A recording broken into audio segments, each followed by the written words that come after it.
Hey Jess, Hey Matt, how are you doing today? I'm doing well. How about yourself?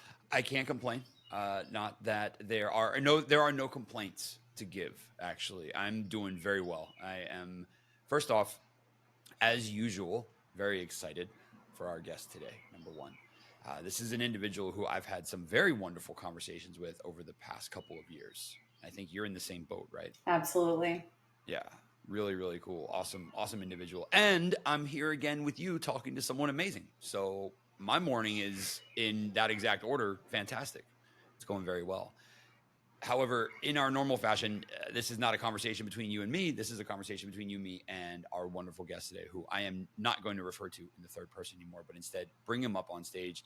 We've got with us today, everyone, on Cyber on the Edge, Lee Sult, who actually comes from quite a diverse range of backgrounds. So it's hard to pinpoint and say Lee from blank. But Lee, welcome to Cyber on the Edge. Awesome. Thanks for the opportunity to come talk. Yeah, thank you, Lee. Thanks for being here. So tell us about yourself and kind of your journey, where you're at, what you've done, and we can kind of kick it off that way. Sure. I guess to get started, I currently run the professional services and investigation team at Sleuthkit Labs, which is Brian Carrier's new startup. But as Matt pointed out, I've got quite a diverse background, which I'm happy to dig into a little bit later. I appreciate the founder's focus, sort of uh, conversation and format of these things. This is quite good. Nice. Yeah, let's segue right into that. As Lee, take put on your founder hat for us, and let's hear Sure. about what you've built, or kind of maybe what you're working on, or what you worked on, and where it's at. Sure. I guess it starts at the very early stages of my life. So Lee Actually, was born. yeah, Lee was born.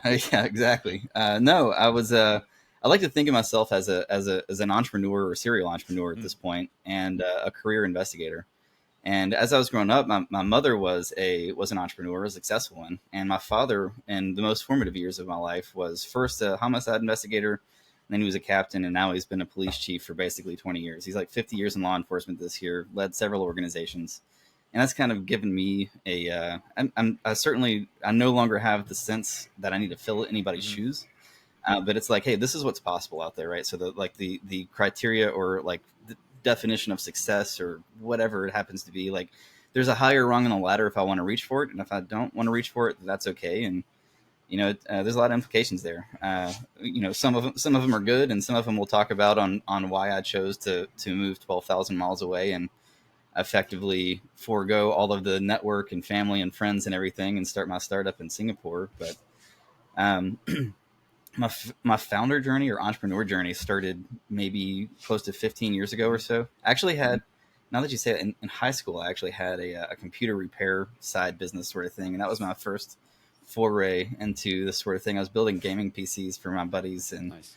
and myself and figured out the whole wholesale So Lee, thing. hang on. Before you go any But further, I have to ask. In high school, building gaming PCs, as someone who's also been an avid computer builder, I guess, enthusiast, if you will. Like, I remember getting the Tiger Direct catalogs and Yes. just pouring yeah, through them. How much RAM did you equip those bad boy gaming PCs with? I think it was only like 16 gigs, but I've got this desk or this server, this forensic server actually, that I built for Hmm. myself maybe 2010, Hmm. 2011. And this one has, I think this one has 64 gigs of RAM. No, it's 48 gigs of RAM and two Xeon processors. Wow. And it's got just stacks. It's just got stacks of hard drives in it for Hmm. storage. Hmm. And actually, I use it for VMs. It died. It recently died, so now I've got to. I mean, it's 13 years It, old. it, it lived a good life for sure. It lived a Yeah. good life. It did good things. I could probably fix it, but Nice. it's it's now fancy LED art. There we go. All right, I like it. I like it. All right, for anyone who's listening, Lee is reaching back to a time where 64 gigs of RAM was 48 gigs of RAM, 32 gigs of RAM was a dream. Like Yeah, dream. most of the cases I was working were Windows XP boxes with 1 gig or less Yeah. of RAM at Yeah. that point. No. Okay. All right. Let's before we go too much down nostalgic road. Sorry. Keep going. Yeah, yeah, yeah. Yeah. So I started really doing sort of side work. So, half of my family is law enforcement military. The other half of my family is entrepreneurs. And I've had a metalworking business. I've had an off-road fabrication business. We've done some woodworking stuff for profit.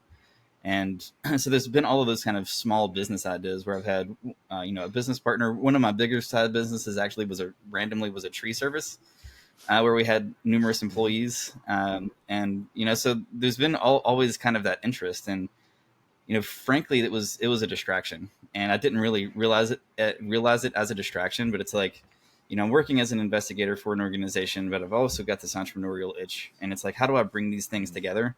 And the story is basically Harangi, which I founded with my. We started working on this in 2015, and then we founded it or filed the paperwork in early 2016. I think it was March Mm. timeframe. So, coming up Congrats. Yeah, I on was gonna say coming up happy on anniversary. yeah, it's like 8 or 9 years at this point or something. Anyway, so that was an awesome journey. The outcome of that was a successful acquisition by Mm. Bitdefender. So I will. That was absolutely a team effort. Do not get all or a significant portion of the credit. There's a lot of people involved in a successful acquisition, but I'm glad to see that I was part of fostering a good leadership team and an effective organization. I'm really proud of those Mhm. guys and what they've done. And a lot of the folks that worked for me, like my co-founder and I, we really did a great job at building a leadership factory, an entrepreneurial factory. There's folks all over the place now with their own startups and own executive jobs and so on. What's the Lee? But, What's the importance to you guys of building a company but making sure that it's also a successful launch place for others? sure. My first objective in any organization, whether that's a company or whatever sort of extracurricular side project sort of thing, or when my daughter gets old enough, Cub Scout sort Hmm. of thing or whatever, Girl Scouts. It's about the other folks, right? It's not about me. I mean, definitely there's enough of an ego that I want to be a founder and I want to be an executive, right? But I want to create that leadership factory, right? It's an opportunity to create legacy for yourself and for others, and to have a real impact on the world. And we can dig into that in a minute too, and kind of why I think I'm here, and how I can have that maximum impact. That's really what drives me is as an individual investigator, or in any sort of emergency response Mm. function. Like, if I'm an individual, I can only help one person at a time, Hmm. right? Versus in a leadership position, you can help influence. There's a lot of bad people in management positions and leadership positions. There's a lot of good people too. And the way that I look at that is, I want to add as many good people to that Hmm. pipeline as possible, and start to spread some of this positive impact in as many places as I possibly can. Yeah, that is a really noble stance to take, because I kind of want to ask, because let's dig a little bit into Harangi and what you all did there, because Sure. I'm assuming you didn't start the company. Yeah, and of course we've got a cybersecurity focus here. Although I do want to hear about Lee the logger as well. However, Sure. um, the cybersecurity focus that you've taken with Harangi, I doubt, and correct me if I'm wrong, I doubt you started it saying I want to produce future cybersecurity executives. You started it because, I'm guessing, there was something that needed to be fixed there. There was a gap, or an industry need. What was that? Sure. So I had already been to. I was working at a company called Palantir for a Hmm. while, and I was their first forward deployed security engineer. I had already started my leadership journey. I was already, like, my father had taught leadership for a long time. My grandfather too. Um, so I guess by the time I started Harangi, I did already have leadership, like a leadership purpose in Hmm. mind. But the real reason that I started Harangi was, I kept getting sent to Singapore. The contract sizes were Hmm. huge, and it was the hardest problem there was. And I wanted to go out there, and I had this chip on my shoulder, and I wanted to be like, I've got to prove to my family that I can do this. I got to prove to all these other people that have done these incredible things that I can do this. And 6, 7, 8 years later, I come back and I realized I didn't have anything to prove to anybody except to Hmm. myself. And if I had to go back and do it all over again, I wouldn't change much of what I did, but I would have more balance in my life. I would take more advice from more advice earlier from the people that work for me, or very few people actually work for me ever. Most people work with me. I like that stance. And I'd just take more of their advice. I should have listened better, but there's all of these first time founder issues, and I work with a lot of first time founders now, not for pay or anything like that. I just to share my experiences and learn from them. There's so many of those things where you just get wrapped up in yourself, or you feel like you're alone, or it's like, hey, this is my responsibility. Like, I want to be that umbrella that keeps all the bad stuff away from these people, and you end up internalizing things that other people in your team are far more capable of handling. And that was a big lesson learned at Harangi. Yeah. I have to imagine. I mean, there's so many little threads here I want to pull on. The one I'm going to ask you to go down is as a founder, you're internalizing what I'm assuming are probably things that you think are your job to do and not necessarily the job of others. But then you find out that you spread that. But the flip side of that is there are things that are just your job, right? There are arguments that you have to have, or that, there's board or investor discussions that you have to take and stuff like that's your responsibility, right? You get to put the C in front of your title, therefore you got to act like you've got the C in front of your title. What do you find challenging about that part? And I'll tell you where I'm thinking on this. There's someone listening right now who's about to start on a journey that you've forgotten part of, right? Sure. I want them to hear, like, what is, how do you go about, like, okay, I can't bottle this in. I've got to share with my team. I have a co-founder for a reason, right? How do you go about kind of dealing with that? That's a tough question. I think that's an interpersonal question. Let me back up. It starts with some advice from Jim Collins in his book Good to Great, and it starts off with, the main message people take away from that book is, get the right people get the right people on the bus and put them in the right seats. So number one, like, one of the lessons I learned from Harangi was I was the CTO. I had no business being a CTO. I don't come from a background as an engineer or anything like that. I think we were successful with that setup because we hired a very strong VP of engineering who we were fortunate chose to join us, and I gave me the opportunity to focus on what my strength was, which was building services teams and some business development and things along those lines. And it gave me a really good opportunity to learn as an executive.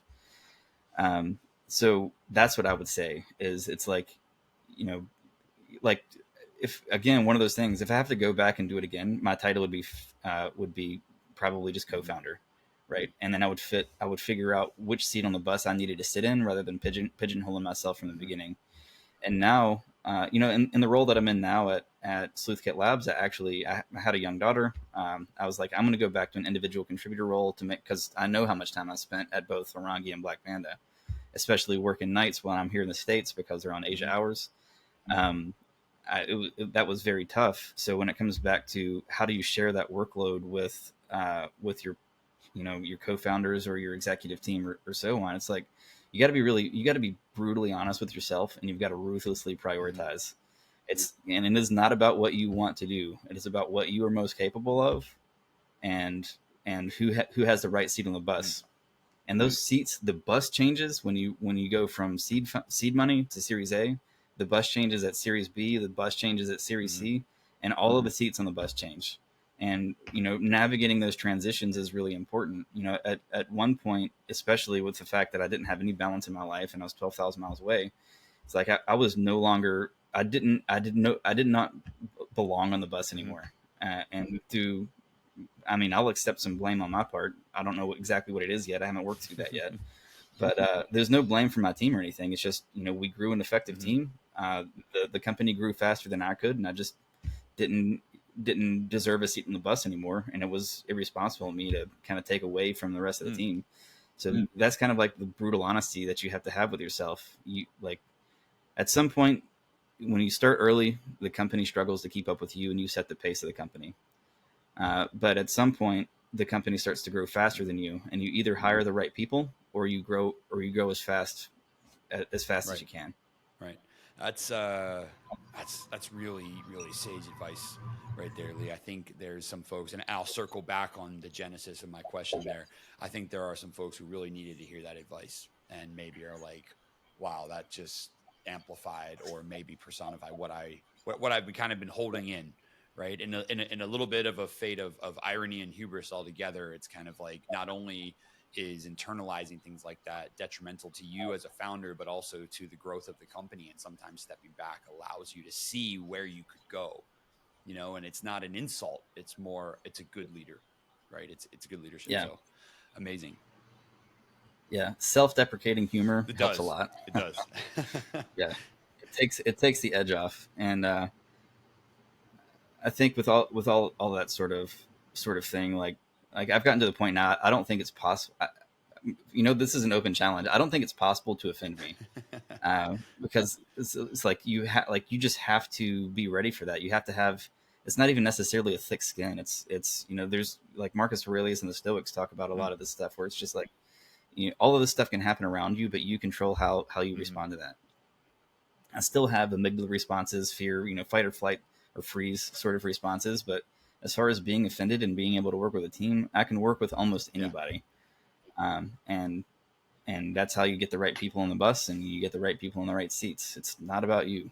I love it. Yeah, Lee, that's all great advice. And I think, as a founder, understanding your strengths and hiring the right people around you to support you is a huge part of that journey. And I think some folks struggle with that because they start a company and they think I can do all of these things. But having that honest conversation with yourself of where are my strengths and where do I need support, I think is really, really great advice for anybody who's trying to start a company. But I want to shift gears a little bit and talk about Harangi and your kind of go-to-market motion. So, tell us about the company. Who were your target customers? Sure. In the early days, honestly, in the early days, it was very tough.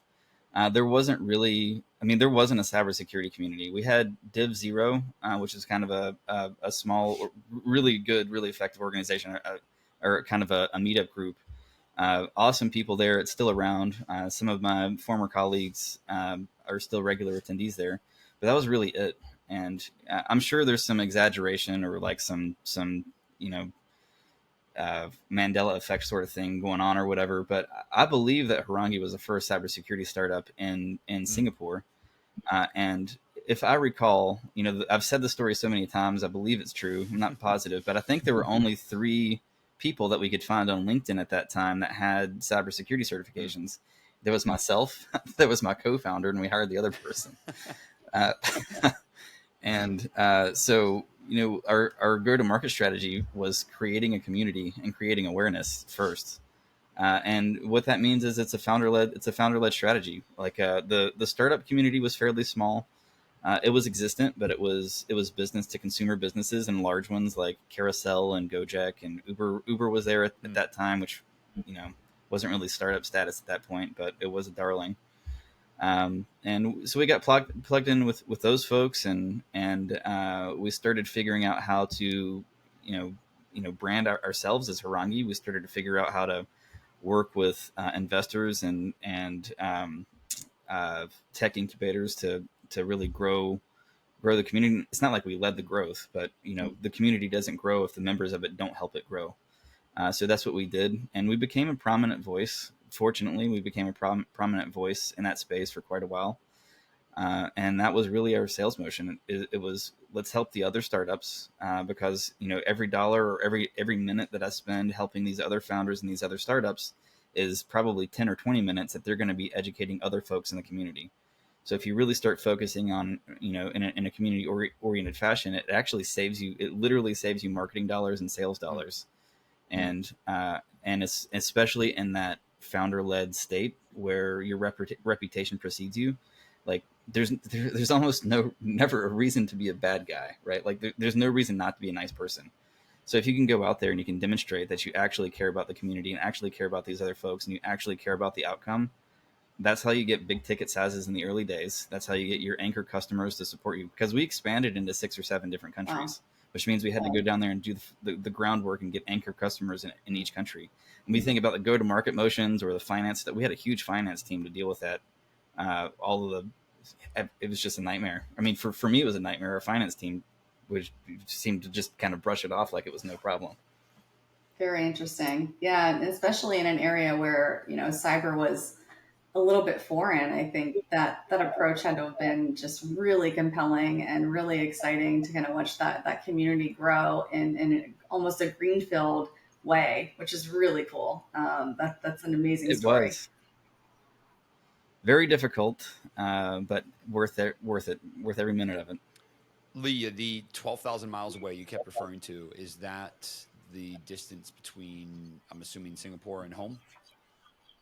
Correct. And I think I got my million miler status. It's hanging on the wall around here. Oh, it's right there. Oh, there it is.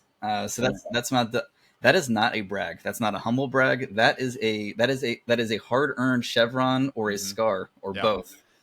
And I got that at 34, 35, I think is when I got that. That's usually a 50 plus milestone, right there. Yeah. I will comment and say that of all of my consulting career many years ago, the year I lost my status to everything was the best year of my consulting career, because you're no longer, now I'll admit, you still kind of, those of you listening who have played those status games, what it's like to go to the airport or into a hotel with status versus not.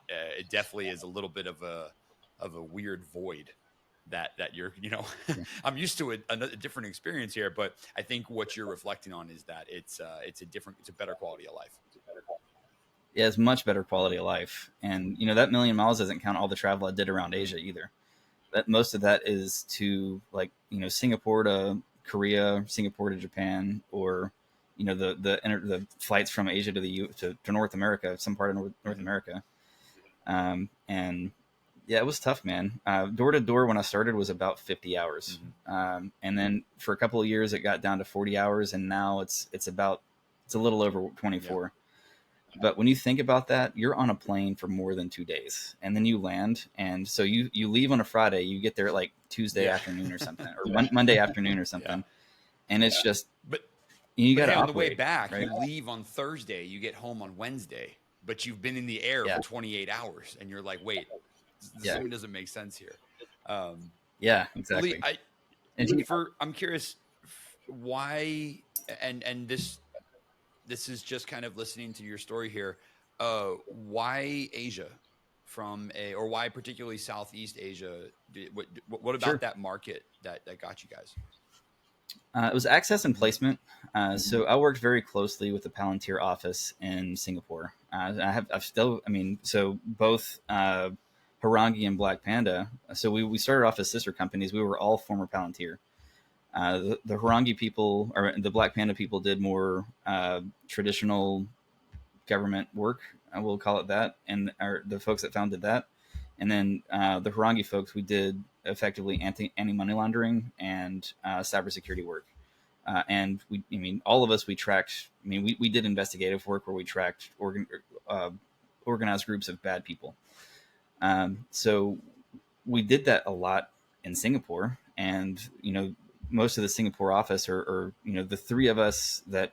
So there was myself, my co-founder, and the person who remains their chairman of the board, and we left Harangi at different times and came together after a while, a year or two or whatever it was, and we started Harangi, and that was really it. So I threw away my network and all of that because I didn't maintain any relationships or own any relationships in Singapore. But my co-founder had been living there for several years already. Our chairman of the board is Singaporean. So it made things helpful, and we knew ahead of time we were going to do this. So, Paul had already gotten a 2-bedroom apartment that was easy for me to just move into. Like we had already done some exploration on like what paperwork we need to fill out and things along those lines. So we had started putting the infrastructure in place to make this as easy as possible ahead of time. Because as it turns out, when you spend your life investigating organized crime, you get pretty good at planning things ahead of time. You just can't shoot from the hip. Yeah, that's. I'm just imagining the differences in what that might be from kind of the typical startup life that I think folks imagine. You know, a lot of Yeah. times when you hear this story of starting a company, and I'll be clear, there is a statistical weight to my bias here, but you're imagining a garage somewhere outside of Palo Alto, right? And it's very much Yeah. the social network, you know, late nights in dorms and stuff like that. Not all right. I'm gonna go somewhere completely different from home, and because I want to go after and provide something for that market, as opposed to let me see if I can build a thing where I'm comfortable and make it successful. And I think, Lee, there's a really important message in that for folks who are looking to start something. And I guess where I'm going with this question is, did you guys kind of start this with your target market in consideration, meaning that was a large driver of what you were there, or was it we're going to start a thing and then very quickly you realized where you'd find more success? What was the bigger driver for you? Sure. I think we knew we had Mm-hmm. customers. Like before we started, we knew we had customers, and we were already doing some side work with the Korean government, and so you know, ostensibly we had some sort of, I would call it, service market fit, because we started as a service company doing pen tests and investigations, and we knew that we were going to be a product company. And I don't recall exactly, but I believe we knew we were going to do cloud stuff or cloud things. And but AWS and GCP and those guys really weren't in the region when we Mm-hmm. started there. We were one of everybody's first security partners, just because we were the 800-pound gorilla, like the only security startup that was agile and can do things and had people and relationships and funding and so on and Mm-hmm. so forth. But yeah, like we knew we were gonna we knew we had some customers. We knew we were going to pivot multiple times. We knew we were going to have to make some hard decisions, and generally speaking, we were prepared for that. And then at some point, I think where certainly I got surprised, or maybe perhaps Paul too. Like it's like the tail started wagging the dog, because the company started growing so much, and it's like, and I would say I absolutely I love Singapore. I don't want to I want to stay with my wife and Mm-hmm. my daughter, but uh, if there's any challenge that we found, it's there's not a strong, let me rephrase this, the startup community is not as large or as strong, so there's not a lot of more experienced Mm-hmm. people. I would often go try to find advice, and I would find that I've actually got more experience with my own problem than the other folks that I would try to seek advice Right. from. That's not always the case, but certainly as a B2B company, as a cybersecurity company, operating multinationally like we did, there was the pool of folks to help with those problems was Mm-hmm. small, and there weren't really like leadership coaches or things like that were readily accessible to us. I think Singapore certainly grows. It grows and matures faster. It's a very effective Mm-hmm. country, very efficient. It grows faster than we do here in the States, in that sort of regard. But yeah, I would say you talked about the typical startup journey. I definitely played Diablo on hardcore mode and did not die. I finished the game without dying. Oh, I like that. I like that reference. I think that's a good one. No, I'm always curious to hear about the because when you're starting something in cybersecurity, there's already an immediate kind of, well, I know this market because I've been in this market for a while as a worker, or I've started something in here before. You know, we've spoken with folks on this podcast who are founders multiple times, and one in particular, Leonard, who we interviewed, he did not start his first career or his first company, if you will, with cybersecurity in mind, and found that his product fit there. Second Yeah. company was security focused. He kind of got into it. And I think that's one potential path for folks out there who are like, I'm going to build a thing because I can build a thing, right?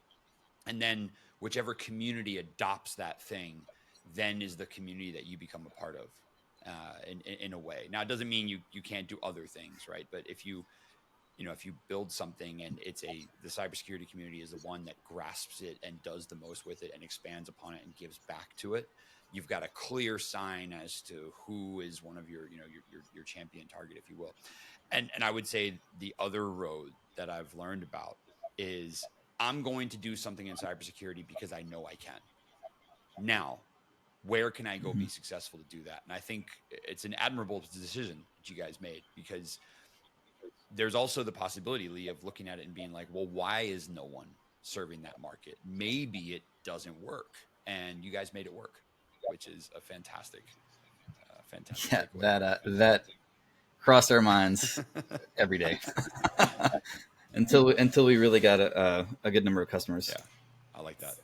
So Lee, I'd love to kind of dig into the competitive landscape there in Singapore, right?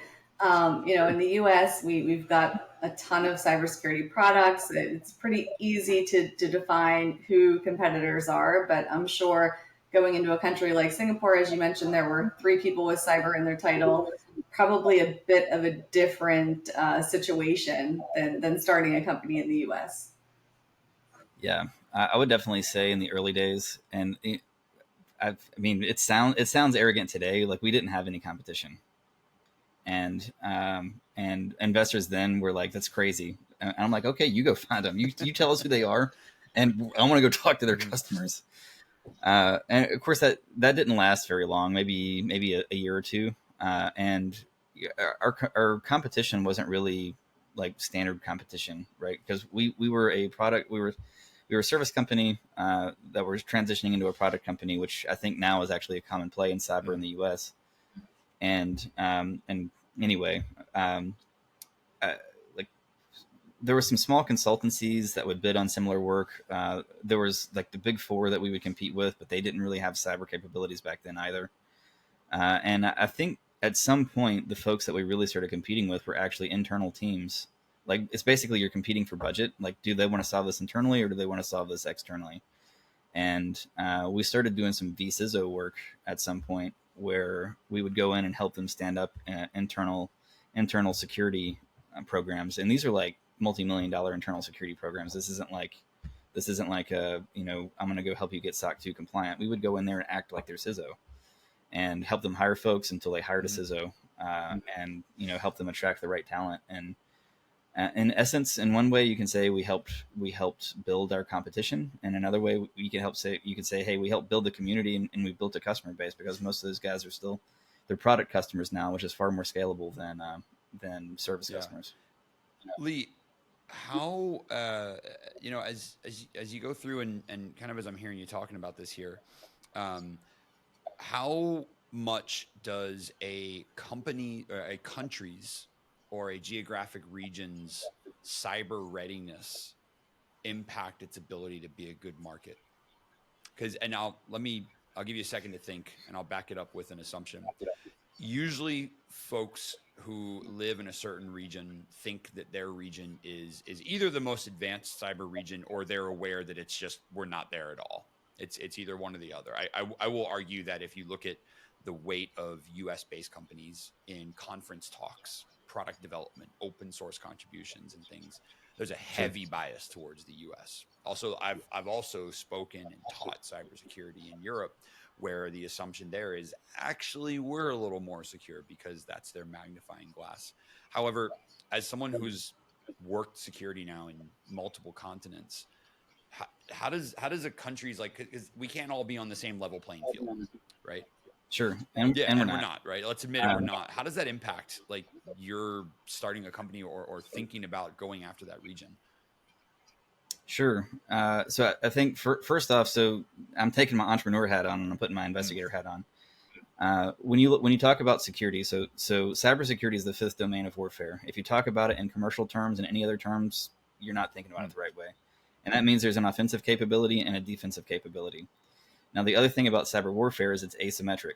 You don't necessarily know who your attacker is, and the range of attackers could be nation state sponsors to strip kiddies in their parents' basement, or in their man cave, in a separate building from their house. And in that regard, I've done a lot of investigations all over the world, and bar none, the offensive capabilities the U.S. has are superior.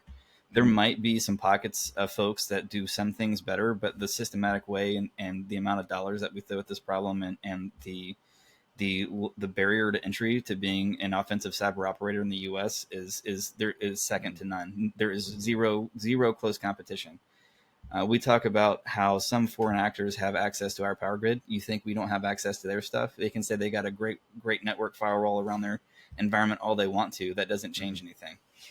If they shut off their great firewall, if they shut off their access to the internet, they shut off their access to the internet, right? Yeah, it goes both ways, right? It goes both ways, and it's a gross oversimplification. But when you start to look at it in that perspective, that's the area of operation you're going to start a business. Mm-hmm. So, from a business perspective, regulation drives revenue and security. So it's either fear or regulation that drives security purchases, whether that's cybersecurity, physical security. Like, when was the last time that you saw a person drive an armored car in the U.S. or have a driver with an armored vehicle in the U.S.? Not recently, unless they have an imaginary status about them. Yeah, right. But if you go down to the last time I saw one was in I can't remember if it was Brazil. It was a South American country, right? And they're not very uncommon there. Like you'll see one a week or two a week or something like that, yeah. Right? So it's either fear or regulation that drives the purchase of that security apparatus. So it's the same thing when you operate a cybersecurity company in one region or another. As you expand, you got to look at the threat profile. What are people going to be afraid of, and what regulation exists? So operating in the South China Sea at the time, it was the end of the Obama administration. We started seeing all of these, we'll call them underdog candidates or unexpected candidates get elected everywhere. Fear was stoked, especially in the South China Sea, as tensions were raging between the U.S. and China, and still are. Still got tons of friends in Taiwan. So, it's not necessarily that we played off of that, but that was a strong opportunity that helped stoke fear, and help us make those sales. And it wasn't unfounded fear. It's not like we're going out there and fear mongering. People legitimately understand that there is a threat and it is real. And we went and we helped them solve those problems without price gouging or without, like selling them fake widgets or whatever. And then on the back of that, we were talking, again, there's no hubris here. There's many folks in the conversation, but we talked to regulators in Singapore and we talked to regulators in other places and so on. And they sought our opinion on how to do regulation. And then they did a better job in most of those countries than we've done here in the U.S. So this kind of goes back to the who's better at what, right? Europe is great at regulation. Singapore in particular is probably the best in the world at regulation, with the speed at which they deploy it and the quality of what those regulations are and the effectiveness of their enforcement.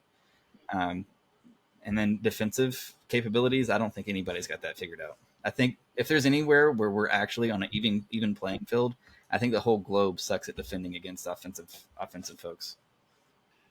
Lee, I think that is a really important, probably one of the most important ways to assess a market that we've ever had anyone on this show discuss, is understanding some of the drivers of what your customers' checkbooks are. And I'm way oversimplifying and trying to boil it down to 5 words if I can.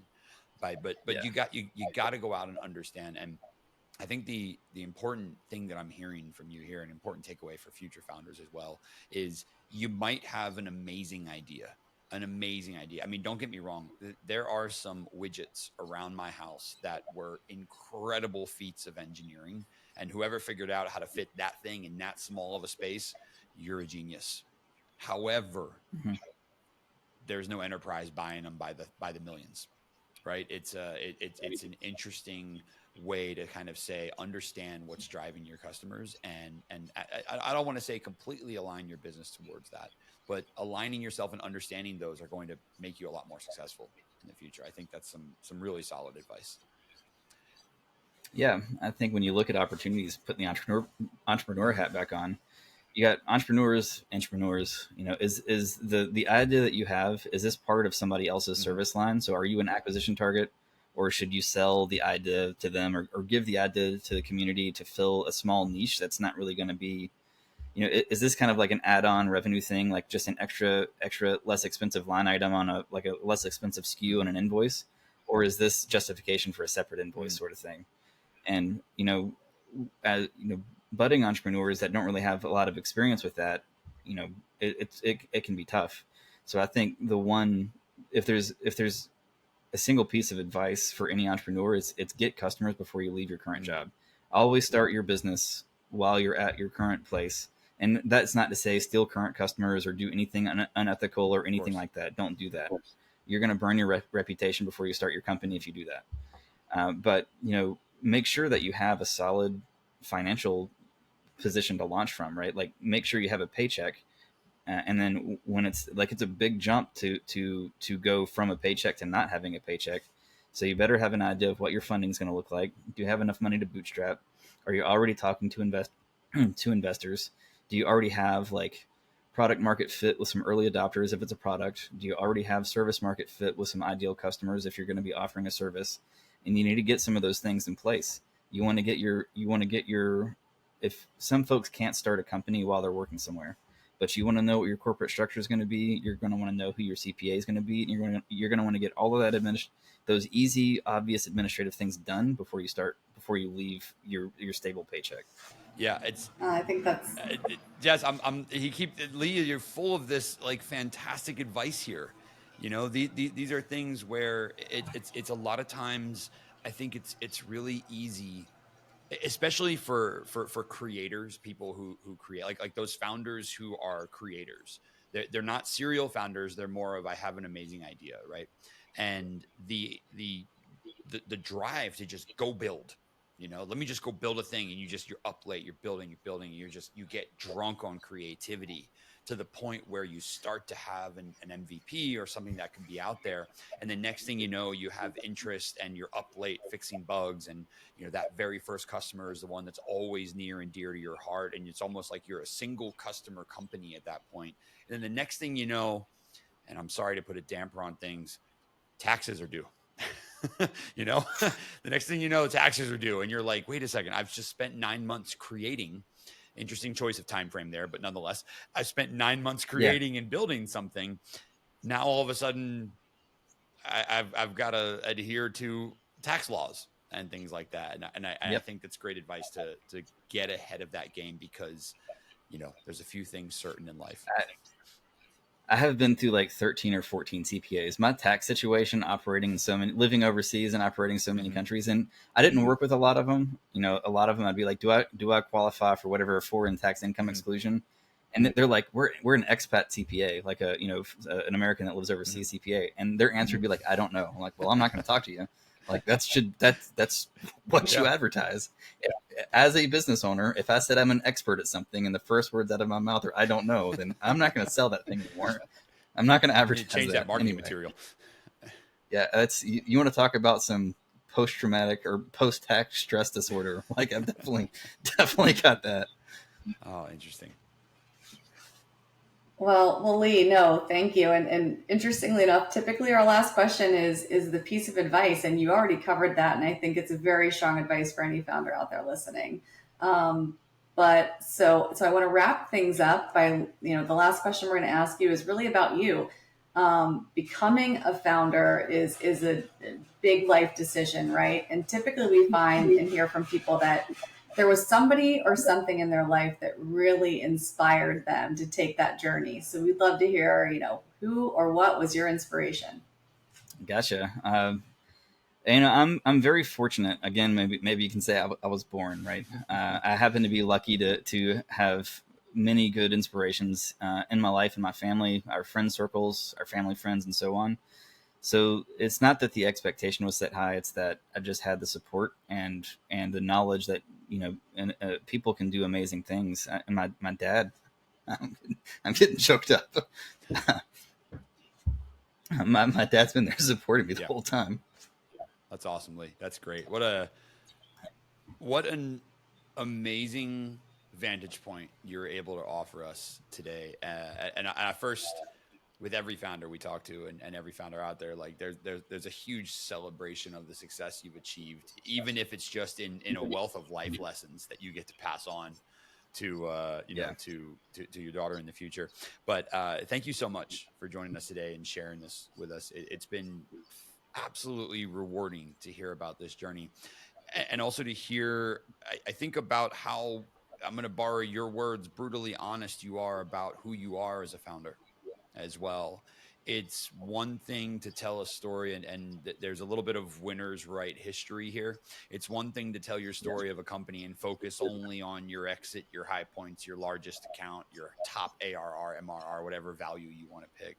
It's another thing to Yeah. say, I was successful because my employees are now executives.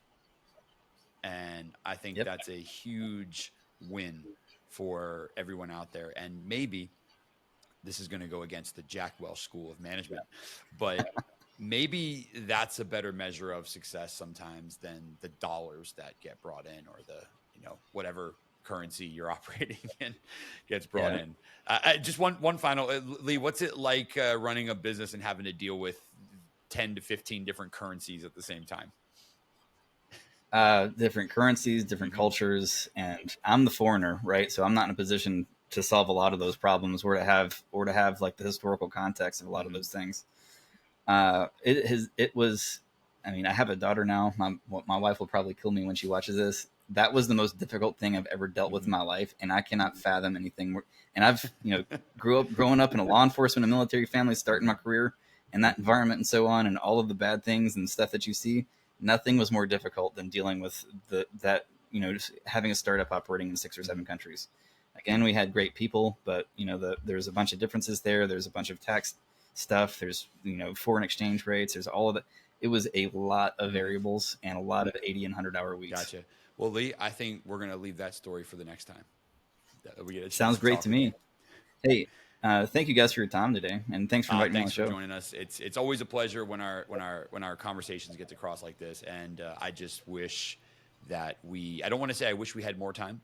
I want to say I'm excited for the next time we have you on, because I know the journey only continues and gets better. So it's been great having you, Lee. Thank you, Jess. This was quite an amazing conversation. It We got was. to have Yeah. today. Thank you again, Lee. Thank you. No problem. Thank you guys. Thanks, Jess. Thanks. Thanks, And to Matt. all of Yeah. our listeners, again, thank you for joining us. I hope you enjoyed Lee's journey. So many great takeaways here. As always, any feedback you can provide, we'd love to hear. We'd love to hear what you think about the show, what you think about this episode. And of course, if you have any questions, any advice, or you'd like to be a guest, happily let us know. We'd love to look and get you on here. Other than that, thanks, everyone. This has been Cyber on the Edge, and we'll see you again. Jess, I'll talk to you soon. Sounds good. Thanks, everyone. Take care.